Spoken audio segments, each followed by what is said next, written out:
Nagarjuna Sagar project అంచనా వ్యయం 25 కోట్లు. 1965 నాటికి దాదాపు పూర్తి చేసిన ప్రాజెక్టు తర్వాత ఇతర పనులు చేపట్టి దాన్ని అంటే ముందు ప్రాజెక్ట్ కంటే కొంచెం దాన్ని విస్తరించి ప్లస్ కాలువలు వీటిలన్నింటికి కలిసి 125 కోట్ల ఖర్చుతోటి ఈ ప్రాజెక్టుని పూర్తి చేశారు. అద్భుతంగా దాదాపు 24 లక్షల ఎకరాలకు తెలంగాణలోను ఆంధ్రాలోను సస్యశ్యామలం చేస్తున్నది. ప్రజల 1000 గ్రామాల పట్టణాల ప్రజల దాహార్తిని తీరుస్తున్నది. శ్రీశైలం, నాగార్జున సాగర్ మనకు 2 రాష్ట్రాలకు కూడా భగవంతుడు ఇచ్చిన వరాలు, ప్రకృతి ఇచ్చిన వరాలు. మనకి ఇంతకుముందు ప్రభుత్వాలు అంటే కాంగ్రెస్ ప్రభుత్వాలే చెప్పక తప్పదు, కాంగ్రెస్ ప్రభుత్వాలు ఇచ్చిన వరాలుగా మనం పేర్కొనవచ్చు. మరి ఇప్పుడేం జరుగుతోంది? 2014లో అధికారంలోకి వచ్చిన చంద్రబాబు నాయుడు ఆంధ్రప్రదేశ్లోనూ 2014లో అధికారంలో వచ్చి 2024 వరకు దాదాపు 2023 వరకు అధికారంలో ఉన్న చంద్రశేఖరరావు గారు అక్కడేమో పోలవరం ప్రాజెక్టును ఊపిలో దింపేశారు. అది ప్రాజెక్టు ముందుకి వెనక్కి వెళ్లకుండా నిర్మాణం ఆగిపోయే పరిస్థితి సాంకేతిక లోపాలతో నిర్మించారు. ఇక్కడ చంద్రశేఖరరావు గారు కూడా అదే పని చేశారు. కాళేశ్వరం ప్రాజెక్టుకి ఆయన ఊపిలో దింపేయటమే కాకుండా తెలంగాణ రాష్ట్రాన్ని, కొత్తగా ఏర్పడిన తెలంగాణ రాష్ట్రాన్ని అప్పుల ఊపిలో కూడా దింపేశారు. ఇద్దరు మహానుభావులు, ఇద్దరు చంద్రులు, అంటే స్వయం ప్రకాశం లేదా వీరికి, లేకపోతే ఓవర్ స్మార్ట్ చీఫ్ మినిస్టర్స్ అని మనం చెప్పుకోవచ్చు. ఇప్పుడు తాజాగా ఈ ప్రస్తావన ఎందుకు చేస్తున్నానంటే 2018లో పూర్తి కాని పోలవరం సందర్శనకు చంద్రబాబు బస్సుల్లో జనాన్ని తరలించి పబ్లిసిటీకి చేసిన ఖర్చు 23 కోట్లు. నాగార్జున సాగర్ ప్రాజెక్టు 25 కోట్ల అంచనా వ్యయంతో ప్రారంభించి దాదాపు పూర్తి చేస్తే ఈయన 23 కోట్లు కేవలం ప్రచారానికే ఉపయోగించాడు. నాగార్జున సాగర్ నిర్మాణ సమయంలో ముఖ్యమంత్రులుగా పనిచేసిన నీలం సంజీవ్ రెడ్డి కానీ, బ్రహ్మానందరెడ్డి కానీ ఎవరికి ఆల్మోస్ట్ కొద్ది మందికి మాత్రమే తెలిసే విధంగా తమ కారులో వెళ్ళి అలా చూసి నిర్మాణం ఎంతవరకు ప్రోగ్రెస్ వచ్చింది, అవసరం వస్తే ఒక అరగంట గంట అధికారులతో చర్చించి తిరిగి వచ్చేసేవారు. అంటే అసలు ఒక విఐపి వస్తున్నారు అనేది కొద్ది మందికే తెలిసేది. నిర్మాణం ఎక్కడ హడావుడి లేకుండా జరిగిపోయేది. కానీ చంద్రబాబు వచ్చాక ప్రతి సోమవారం పోలవరం అంటూ ఒక కాన్సెప్ట్ తీసుకొని జనాన్ని అక్కడికి తరలించడం, నిర్మాణం పూర్తి కాని ప్రాజెక్టును చూడటానికి తను వెళ్ళటము, తన భార్యను తీసుకువెళ్ళటము, మనవణ్ణి తీసుకువెళ్ళటము, అనేకసార్లు శంకుస్థాపనలు చేయటము, అనేకసార్లు ప్రారంభోత్సవాలు చేయటము చాలా హాస్యాస్పదంగా తయారు చేసేది. అంటే ఆయన విజనరీ నాయకుడే నేను ఎంత చెప్పుకున్నా కానీ ఆయన చేసింది నిర్వాకం అదే. అక్టోబర్ 7, 2024 అప్పటి ఆ బిల్లులను ఇప్పుడు జీవో విడుదల చేసి చెల్లించారు. అంటే దేనికి ఎంత ఖర్చు చేశారు అనేది చూడాలి. Providing bus facility APSRT conveyance for the farmers and students visiting Polavaram project site from all the districts అంట 916.62 లక్షలు ఖర్చు చేశారు.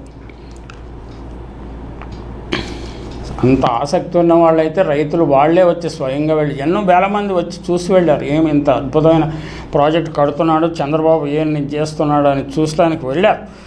Total food bills for providing lunch, dinner etcetera to farmers, students visiting the project site from all the districts వారి కోసం 1389.40 లక్షలు ఖర్చు పెట్టారంట.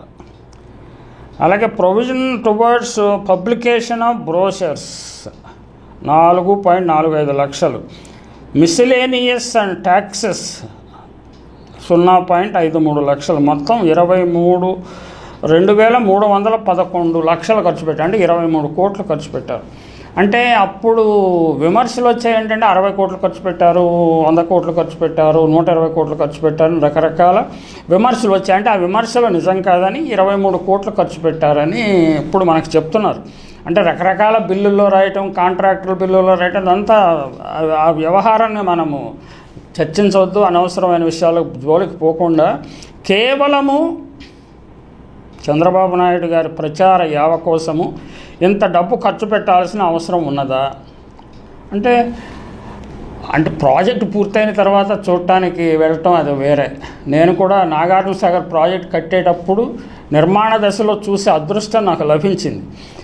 నేను ఒకవైపు నుంచి ఒకవైపు ప్రాజెక్టు లోపల సొరంగం ఉంటుంది కదా, సొరంగ మార్గంలో నడిచి వెళ్ళే అదృష్టం కూడా నాకు లభించింది. అంటే అప్పుడు నేను విజయవాడ లైలా కాలేజీ చదువుకుంటున్నాను. వాళ్ళు ఒక ట్రిప్ లాగా తీసుకెళ్ళి అంతా చూపించారు. అంత అద్భుతమైన నిర్మాణాన్ని చేపట్టినందుకు అది చూసే భాగ్యం నాకు లభించింది. తర్వాత కూడా నాగార్జున సాగర్ ప్రాజెక్ట్ చూడటానికి వెళ్ళాను. కానీ అప్పుడున్న ఫీల్ గుడ్ ఫ్యాక్ట్ అంటాం కదా, అంటే దేశ పునర్నిర్మాణము, దేశాల్లో సస్యశ్యామలం చేయటము, దేశాన్ని స్వయం సమృద్ధి సాధించటము అనేది, అంటే ఇండిపెండెన్స్ వచ్చిన కొత్తలో కాబట్టి ప్రజల్లో ఆ దేశభక్తి భావాలు ఉండేవి. ఇప్పుడు ఏం జరుగుతున్నది, రాజకీయాల కోసమే ప్రాజెక్టులు కడుతున్నారు, రాజకీయాల కోసమే ప్రాజెక్టులలో ఎస్టిమేషన్లు పెంచేసి విపరీతంగా సొమ్ము సంపాదించేస్తున్నారు. ఆ సొమ్ము సంపాదనకు కూడా అద్దు ఆపు లేదు. 1%, 2% అవి పార్టీ ఫండ్లు అవి నడిచేవి అంతకుముందు. ఇప్పుడు 30%, 40% వెళ్ళిపోయినాయి. ఆ విధంగా ఎంత దుర్మార్గం జరుగుతున్నదో ప్రజలకు అర్థం కాని విషయం ఏంటంటే, నాకు జర్నలిజంలో ఉండటం వల్ల వీటిని అన్నిటిని క్లోజ్గా అబ్జర్వ్ చేసి క్లోజ్గా అధ్యయనం చేసే అవకాశాలు లభించాయి. అందువల్ల 50 సంవత్సరాల్లో ఎంత దుస్థితి ఏర్పడింది అనేది మనం అర్థం చేసుకోవచ్చు. సాక్షాత్తు దేశ ప్రధాని నరేంద్ర మోడీ గారు కూడా చంద్రబాబు పోలవరం ప్రాజెక్టును ఏటీఎంగా తయారు చేసేసుకున్నాడని విమర్శించారు కదా. అలాగే ఆ కాంట్రాక్టర్, అందులో కాంట్రాక్టర్గా పనిచేసిన ట్రాన్స్ట్రాయ్ రాయపాటి సాంబశివరావు కుమారుడు స్వయంగా తాను ఎంత డబ్బులు ఎవరెవరికి ఇచ్చానో చెప్పాడు. ఇవన్నీ వాస్తవాలు. దురదృష్టవశాత్తు ఇవన్నీ వాస్తవాలు. అంటే ధనకాంక్ష, కీర్తికాంక్ష, భజనకాంక్ష ఎక్కువైపోయి ఇలాగ జరుగుతున్నాయి. అంటే ప్రజలు మేల్కొనకపోతే ఇంకా చాలా చాలా ప్రమాదాలు ఉన్నాయి. అంటే ఇది ఒక్కరిని విమర్శించడం కాదండి, అన్ని రాజకీయ పార్టీలోనూ ఈ దుర్లక్షణాలు వచ్చేసాయి. ఈ దుర్లక్షణాలకు అదుపు చేయాల్సిన అవసరం ఉంది. ఉదాహరణకు చూద్దామండి, జయము జయము చంద్రన్న పాట చాలామందికి మీలో గుర్తుండే ఉంటుంది కదా. ఇంత ఇలా చేస్తారని ఊహించక ఆనందంతో ఉప్పొంగి పాడుతున్నామండి పాట.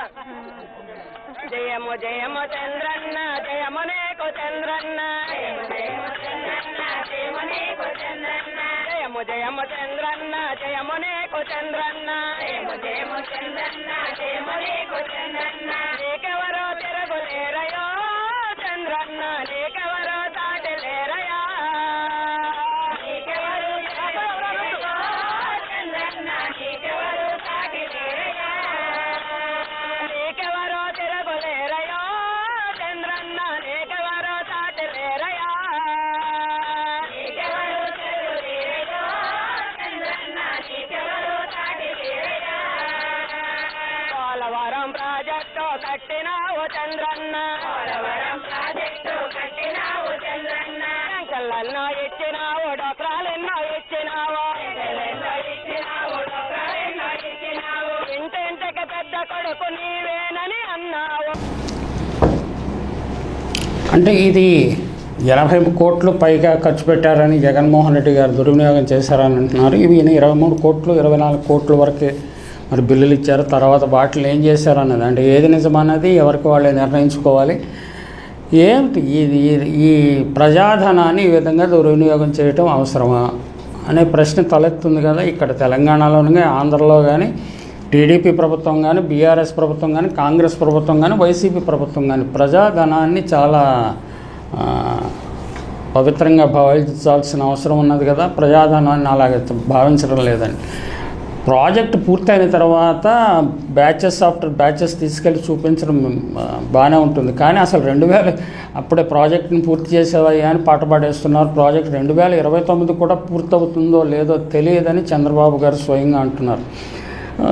వీటన్నిటి గురించి ప్రజలు ఆలోచించుకోవాల్సిన అవసరం ఉంది.